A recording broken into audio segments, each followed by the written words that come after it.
So let's return to the state of our high streets and questions about whether too many are being left to ruin. I'm joined here by Liz Pearce, the CEO of the British Property Federation. Liz, good afternoon.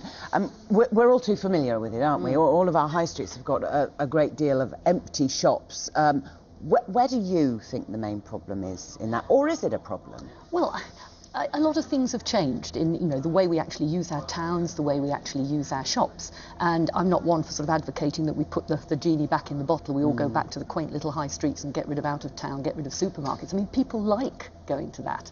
You only see by the sheer numbers that go to out of town. So that means you've got to start and rethink what the town centre is for. And this takes leadership, it takes imagination, it takes creativity, and it takes cooperation.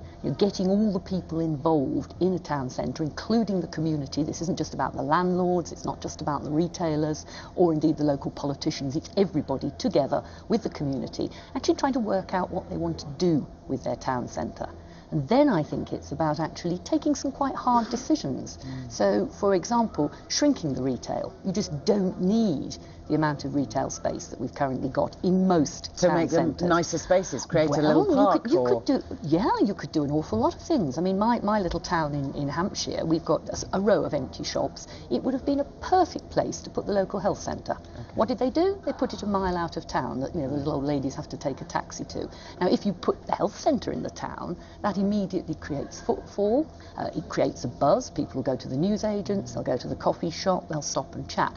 But you've got to think about this, you've got to plan for it. And as you say, you've got to agree. And how many places around the country do you see that happening, where you get all parties involved, and it's a great number of people agreeing on it? They all have vested interests. I mean, I think that's a huge problem. I mean, this is what the Mary Portas review has actually led to, an attempt to try and get town teams together. Now, I think in some cases you might have a catalyst in, perhaps, dare I say it, a property developer or a landlord who might actually be able to sort of supply the leadership or the catalyst for actually making something happen, turning a parade of defunct shops into something more interesting that the local people want.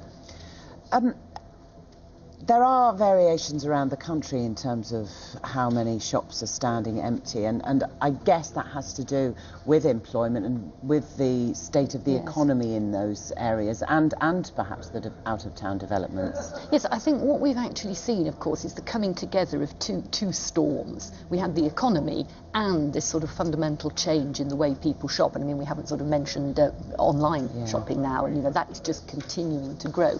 So you had the two problems coming together, which have actually caused mayhem in certain places, and obviously caused more trouble in places that are less well off than others. So you can look at some high streets, probably one you're familiar with, Marylebone High Street in London, absolutely booming, packed, got itself the right identity, the right mix of shops, but it has a very wealthy hinterland behind it. There's lots of people to spend money there. You go to somewhere else, out of London, perhaps up north, a suburb of a secondary city, the parade of shops there, the high street there, it doesn't have the sort of economic backbone, if you like, the economic backing to it to make it work. So every solution for every place will be different. That's why you need some real local leadership, some real dynamism and some creative thinking.